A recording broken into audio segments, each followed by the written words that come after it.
Nivel 5. Hentai es un género del anime y manga que muestra contenido sexual explícito en sus escenas. La temática que maneja llega a ser muy flexible, pudiendo ser este rasgo algo por lo que muchos la critican debido a la inclusión de personajes, temas o escenarios, cuyo carácter resulta polémico incluso para los propios japoneses. Un rasgo propio del contenido hentai es que muchas poseen la censura pixeleada de los genitales masculinos y femeninos, aunque cabe aclarar que hay excepciones a la regla. Este tipo de censura ha sido aplicada para ajustarse a los parámetros del artículo 175 del Código Criminal de Japón, y con ello, conseguir comercializarse dentro y fuera del país nipón.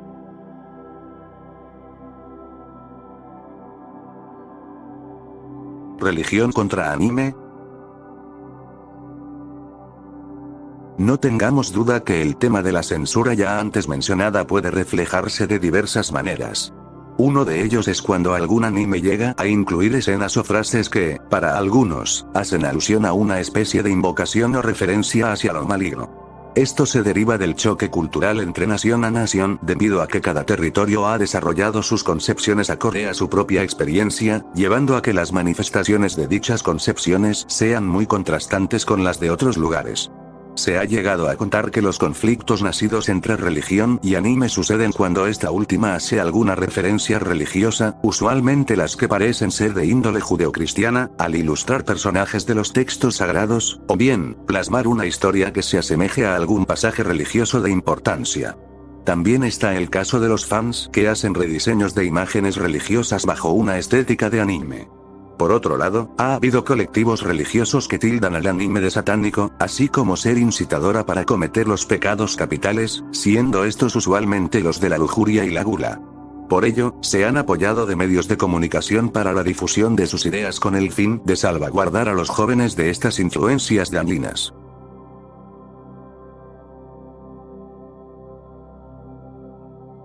La primera ova hentai.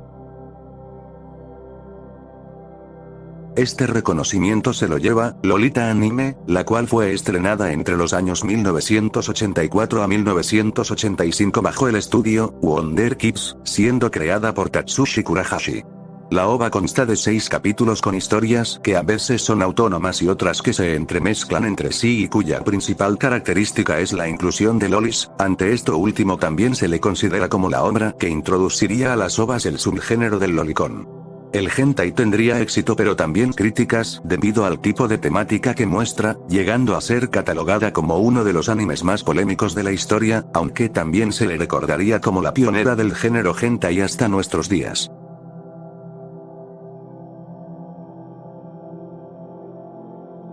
Códigos nucleares. Son un conjunto de números cuya cantidad llega a variar entre los 6 a los 8 dígitos, los cuales dependiendo del sitio o modo en que lo busques, te dirigen a un determinado manga que posee contenido para adultos. Estos códigos suelen ser usados como una forma de trolear a los desprevenidos, aunque también pueden perturbar a otros, dadas las temáticas que algunas poseen. Existe una segunda alternativa para el uso de estos códigos y se trata de la selección azarosa de 6 u 8 dígitos. Una tercera vía es el uso de la fecha de nacimiento como juego para descubrir el manga con el que uno estaría asociado.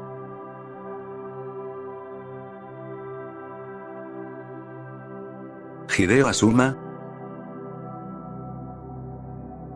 fue un mangaka que debutaría en 1969 con Ringside Crazy, pero que lograría establecer su estilo y popularidad con mangas posteriores, como Futari to Gounin, Olympus no Poron, Nanako SOS, y Sibeile.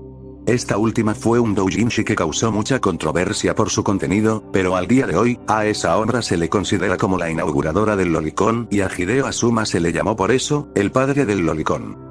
A inicios de los 90 afrontaría problemas de alcoholismo por el exceso de trabajo, pero lograría superarlo y retratarlo en el manga, Disappearance Diary.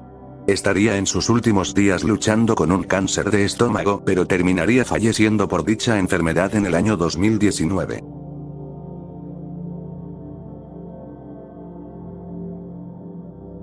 Doblaje oficial de hentai al español latino. Hasta la publicación de este vídeo, solo existen 2 hentais que han conseguido la licencia oficial para realizar doblajes al español latino, esas son Darling y Eternity. Existen casos en que doblajes hechos por fans llegan a ser malinterpretados como doblajes oficiales, cosa que es erróneo. Ejemplo de ello es el caso de un supuesto doblaje de Big Lee Black, el cual se creyó que estaba perdido, aunque todo parece apuntar a que se trata de algo falso. Algo que podría aumentar el número de hentais con doblaje oficial al español latino es el proyecto hecho por los miembros de Anime Onegai, quienes crearon una web legal para el consumo de hentai, y que se encargaron del doblaje de Eternity. El trabajo que han realizado abre las puertas para que más licencias de este tipo de contenidos puedan ser adquiridas. Solo queda ver qué dirá el tiempo.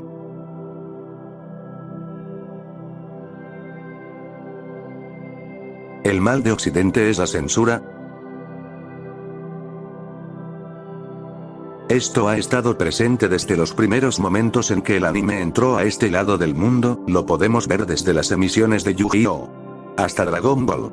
La discusión sobre la censura al anime perdura al día de hoy, pues se alega un trato desigual hacia las producciones japonesas en comparación a materiales provenientes de Estados Unidos cuyo contenido llega a tener escenas no apropiadas para el público infantil. Uno de los argumentos para este tipo de acciones es que Japón centra su producto a su público local, cosa que en muchas ocasiones los llevan a tratar temas o a usar referencias que en Occidente resultan polémicas. Por ello se consideraría la regulación de lo expuesto como una manera de salvaguardar la integridad de la audiencia de este lado del charco. La otra vertiente no acepta esto, al contrario, algunos lo consideran como una forma de discriminación debido al rechazo de la visión o expresión de la concepción japonesa. Las censuras más comunes están todas aquellas que posean algún símbolo religioso o algún tipo de arma, ya sea de fuego o blanca, o a los pechos de personajes femeninos, cuando estos resultan ser demasiado prominentes. Las censuras van desde el difuminado hasta el rediseño de las partes que sean consideradas como controversiales.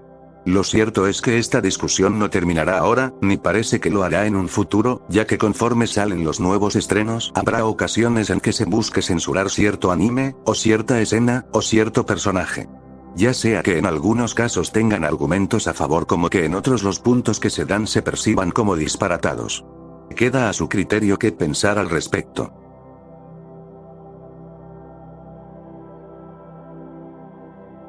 Manipulación ideológica en subtítulos y doblajes. Ha habido casos en que en los subtítulos, o en los doblajes, se han cambiado segmentos de diálogo o expresiones, acorde a la traducción, por segmentos lingüísticos que son denotativa, o connotativamente, inclinaciones ideológicas. Ante esto existen 2 posturas al respecto. Una reza que este tipo de impresiones resultan normales, pues hay tipos de ideologías que se ajustan a los marcos colectivos de determinadas sociedades, por lo que su aparición no sería ni perjudicial ni desconocida para el público, al contrario, ayudaría a dar difusión a un asunto de interés para la sociedad. La segunda postura menciona que esto resulta perjudicial, pues se estaría manejando un tipo de discurso que busca crear una relación de poder, por medio de la subversión o la transformación del punto de vista de los consumidores hacia una determinada ideología. Queda a su total criterio pensar si esto no es más que una exageración, o es que hay algo más por detrás.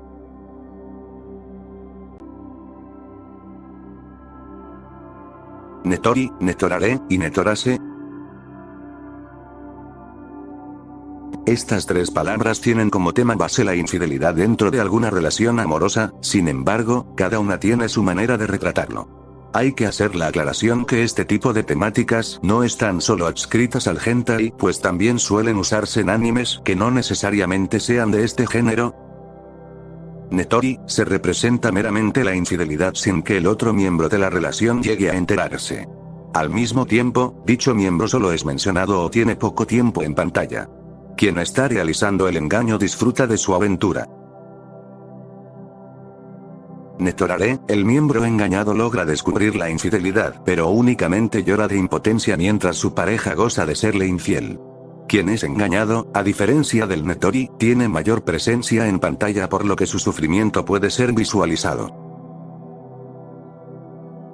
Netorase, se trata de que uno de los miembros de la relación disfruta ver que su pareja le es infiel. Usualmente quien sea el que lo disfrute le pedirá a otro personaje que se anime a llevar a cabo la infidelidad. Se cree que estos subgéneros, dentro del anime, nacen tras la publicación de la OVA hentai, Triangle Blue, estrenada entre los años 2009 a 2010. El pico de estas temáticas se considera con el estreno de Otome Dori, en el 2012. Sin embargo, puede decirse que existen producciones anteriores que ya manejaban el tema de la infidelidad, como lo es School Days, publicado en el 2007, o el hentai Charming Tambo Moter, publicado en el año 2003, entre otros ejemplos.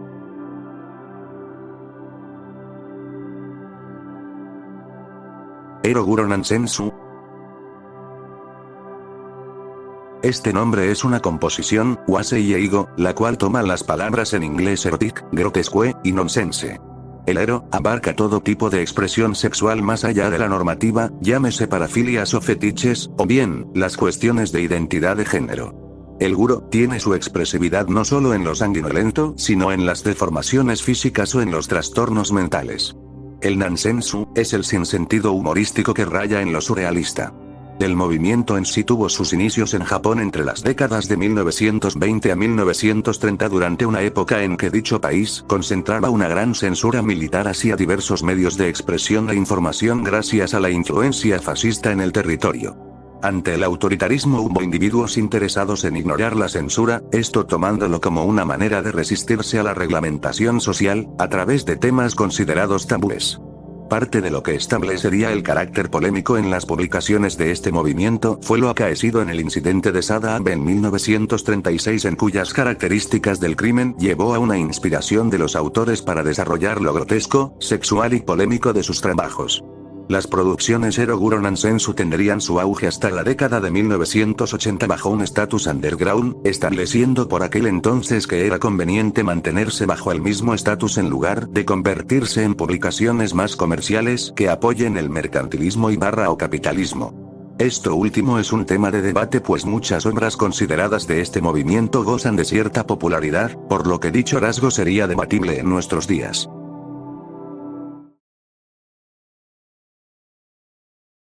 Nivel 6. Chouetsu Sekai.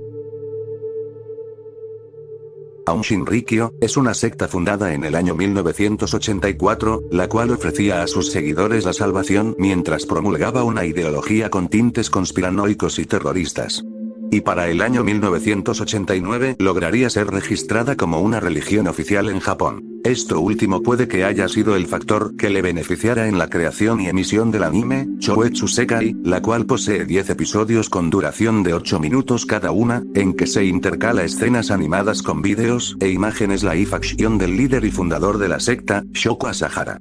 El anime se emitió en 1991 como parte del movimiento propagandístico que la secta implementó a lo largo de la década de los 90, pero fue tras su ataque con gas sarin en 1995, en el metro de Tokio, en que el líder y sus allegados fueron perseguidos hasta ser arrestados, culminando con la ejecución de Asahara en el año 2018.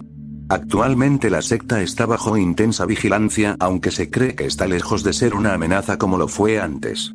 En cuanto a su anime, este se encuentra disponible en YouTube.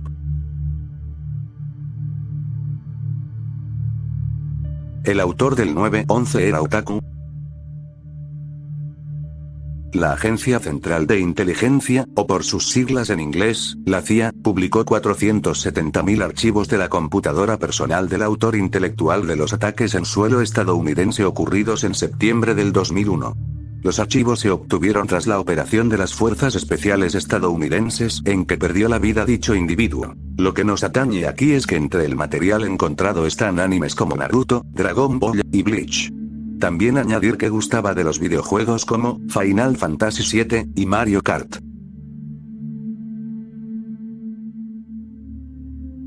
Síndrome de anime. Esta es tan solo una breve mención que he encontrado y escuchado y que se usa para describir la situación laboral lamentable de los animadores, quienes son explotados al punto de tener que ser hospitalizados. También mencionar que aparentemente se trata de una frase nacida de Toy Animation.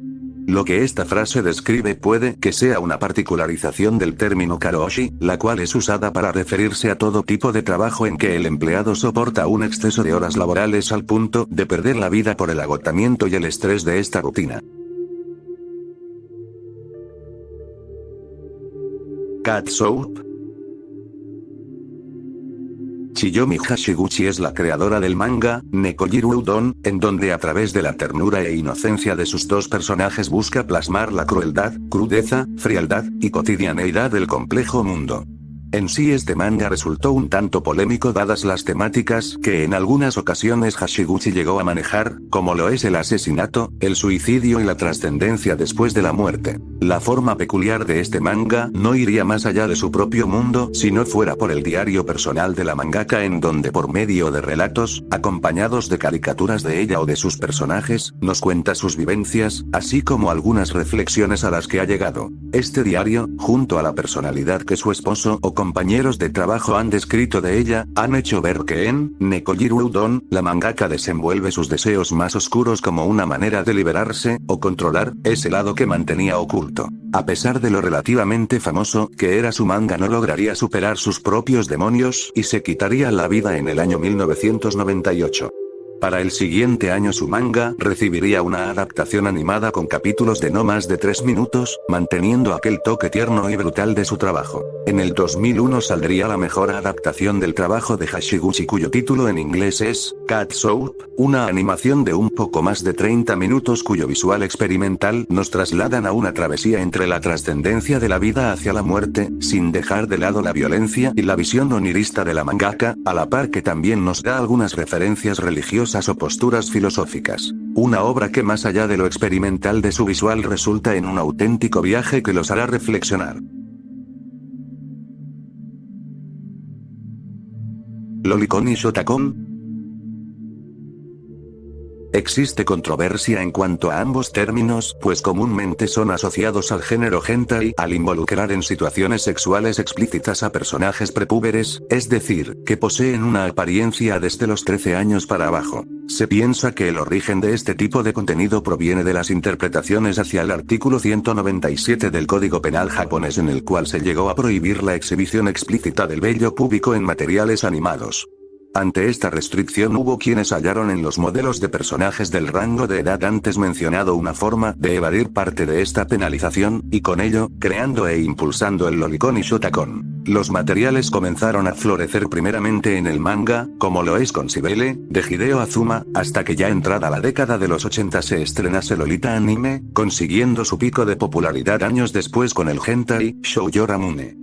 Hay que mencionar que no necesariamente esto es su origen, ya que hubo algunos casos en que algo parecido al lolicon se había plasmado, aunque no necesariamente como lo conocemos hoy en día. La puesta en escena de este tipo de materiales ha resultado controversial para el público en general, ya que a lo largo del tiempo se ha hablado de las consecuencias que esto traería a los consumidores de estos materiales, así como discutir si todo contenido con lolicon y shotacon puede ser catalogado como una forma de pornografía infantil, tal como lo veremos en un caso más adelante.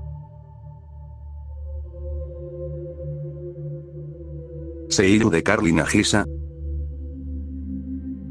La seiyuu, Lee Mei-chian, quien diera voz al personaje Carly Nagisa de la serie Yu-Gi-Oh! 5DS, sería mencionada como miembro del culto Roma Sophia Association, un culto fundado en Japón desde el 2002 que tenía bases psíquico-espiritistas y cuya forma de actuar llegaba al punto de maltratar físicamente a sus integrantes. Las actividades de este culto se descubrirían en el 2010, una vez que una de las víctimas lograse escapar y levantar una denuncia en contra de los líderes. Por su parte, Chian admitiría no conocer que dentro de esta organización se dieran este tipo de abusos. Ella se haría a un lado del foco mediático hasta que la situación se aclarase, mientras que la participación de su personaje vería reducido su tiempo en pantalla. Los líderes del culto serían condenados en 2011, el representante estaría 4 años y 6 meses de prisión, mientras que su esposa lo estaría 3 años y 6 meses. Los demás miembros fueron absueltos pues se determinaría que estaban allí en contra de su voluntad. Chian también sería absuelta de toda sospecha, pero más trabajos de ella posterior a este suceso no he podido encontrar.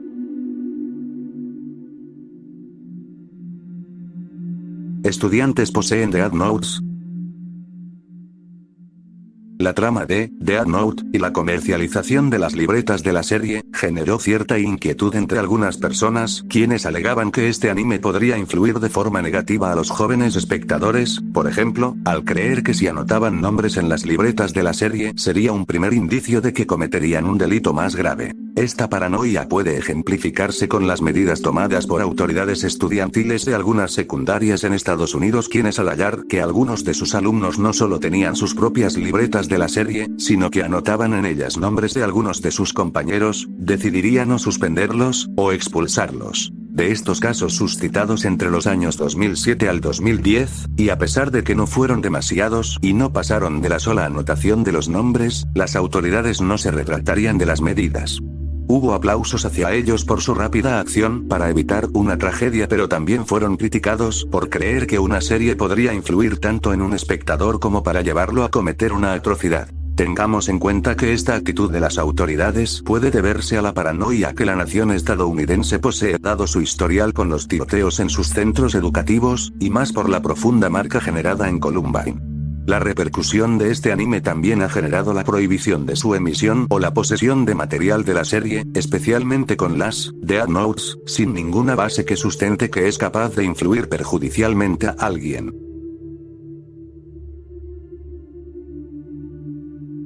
Hombre es arrestado por poseer lolicón. En el año 2006, funcionarios del Servicio de Inspección Postal de Estados Unidos emitirían una orden de registro en el domicilio del entonces ingeniero y coleccionista de cómics y mangas, Christopher Handley, por sospechas de importación de pornografía infantil proveniente de Japón. Durante el registro se hallarían 1.200 objetos relacionados a mangas o cómics, siendo más de 50 los mangas con contenido lolicón. Hacia el 2007 le fueron presentados cargos por representación y posesión visual obscena de abuso sexual hacia niños, así como la incautación del material criticado. Al año siguiente, Christopher presentaría su defensa basada en que las acusaciones se apoyaban en que los mangas representaban a niños o situaciones reales cuando en realidad no lo hacían, por lo que los cargos de posesión de pornografía infantil quedarían desestimadas. Aún ante su defensa, sus abogados le aconsejarían admitir la culpa con el fin de que la sentencia fuera menos grave. Handley aceptaría el consejo en el 2009, y ya al siguiente año sería condenado a 6 meses de prisión más un período de 8 años de libertad condicional. El admitir la culpa le evitó la sentencia de 15 años, a una multa de $250.000 y a ser registrado bajo antecedentes por delitos sexuales. A este juicio se le conoció en su momento como Estados Unidos contra Handley.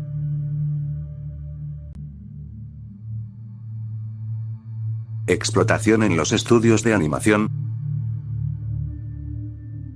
Se ha calculado que la industria del anime alcanzó un valor de cerca de $25 billones, con un crecimiento para el 2030 pronosticado en $56 billones. Sin embargo, las condiciones laborales distan mucho de ser un panorama idílico. En el año 2015 se publicó un estudio realizado por la Asociación de Creadores de Animación de Japón, por sus siglas, JANICA, donde los datos indicaron que entre más bajo sea el puesto desempeñado, menor será el salario y mayor la cantidad de trabajo. También se revela que los trabajadores perciben su trabajo actual como algo divertido, o como un medio para ganar dinero, o porque se autoperciben como artistas que han conseguido su sueño, por lo que el sacrificio valdría la pena. Estas ideas, sumadas a la percepción cultural japonesa sobre el esfuerzo laboral, han hecho que gran parte de los trabajadores acepten las pésimas condiciones a las que se les someten. Un ejemplo son los sueldos de los animadores, que llegan a estar por debajo del promedio en Japón. Esto se vio con tweets hechos por animadores de MAPPA, que revelaron que no se les pagó acorde a su trabajo hecho en varios animes. Otro ejemplo sucede que ante el descenso de empleados, se contrata a trabajadores fuera de Japón a los que se les paga menos. Este sistema también se aplica a las empresas que, al tomar gran cantidad de proyectos bajo un tiempo de entrega muy reducido, delegan el trabajo a estudios de apoyo que son más pequeños o que están fuera de Japón, los cuales tienen un bajo coste de honorarios. Y es que la necesidad de acaparar la mayor cantidad de proyectos lleva a que la productividad se merme, ocasionando la salida de muchos trabajadores y la necesidad de contratar rápidamente a nuevos empleados, a los cuales se les llega a omitir el proceso de capacitación, por lo que al entrar de lleno en la industria, terminan por verse abrumados hasta que deciden dejar el empleo. Esto puede sonar desalentador, aunque para fechas de grabado este vídeo ha habido cierto aumento en cuanto a la conciencia de las condiciones en el trabajo, así como las personas dispuestas a ayudar y enfrentar este problema. Solo el tiempo mostrará si esta lucha tuvo resultados, o fue en vano.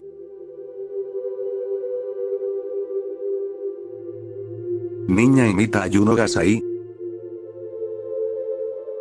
En un colegio de la zona norte de Santa Cruz, Bolivia, una niña de 11 años planeó quitarle la vida a 2 de sus compañeros y a su maestra por medio de un cuchillo. Sería la docente quien habría intervenido en el momento exacto antes de que la niña iniciara el crimen con su compañero. Tras la detención, la directora daría a conocer que con la información dada por los familiares de la niña, así como una búsqueda hecha por el personal del lugar, se concluiría que la chica buscaba imitar las acciones de una yandere, específicamente, representados en el personaje Yuno Gasai, del anime Mirai Nikki. Ante los hechos, la propia familia revelaría que la chica sería sometida a un tratamiento psicológico mientras compañeros y padres de familia temían el regreso de la niña.